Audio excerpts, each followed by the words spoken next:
आपल्या सर्वांना माहिती की 3 वर्ष पुणे महानगरपालिके प्रशासन असताना सुद्धा इथल्या नागरिकांना मी सोडून असं वाटलं नाही की इथं नगरसेवक नाही.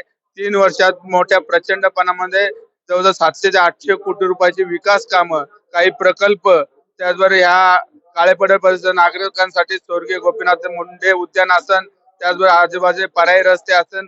आम्ही या ठिकाणी काळे बोराटे नगरसाठी नागरिकांना जो त्रास होतोय यायला जायला, त्याच्या स्कायवॉक सारखं बी आम्ही करतो. त्याच्यासाठी उड्डाण पुलासाठी 3.5 कोटी रुपये बी या ठिकाणी मंजूर केलेले आहे. त्याचबरोबर या भागामध्ये आमच्या नागरिकांसाठी एक स्वतंत्र असं पोलीस चौकी पाहिजे. गुन्हेगारीच्या दृष्टीने चौका चौकामध्ये कॅमेरे पाहिजे.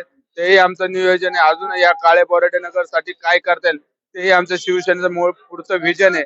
निश्चितच काळे बोराटे नगरची जनता, प्रभाग क्रमांक 41 ची जनता ही शिवसेना पक्षाच्या पाठीमागे खंबीरपणे उभे आहे. कारण 3 वर्षात कुणी या रस्त्यावर दिसलं नाही. सगळ्यांचे जनसंपर्क तुम्ही म्हणल्याप्रमाणे कार्यालय बंद होते. फक्त शिवसेना पक्ष होता की ते नागरिकांच्या समस्या सोडत होता आणि त्यामुळे सर्व नागरिकांमध्ये प्रचंड प्रमाणात उत्साहाचं वातावरण आहे. रोकठोक महाराष्ट्राला सबस्क्राईब करा आणि बेल आयकॉनवर क्लिक करायला विसरू नका.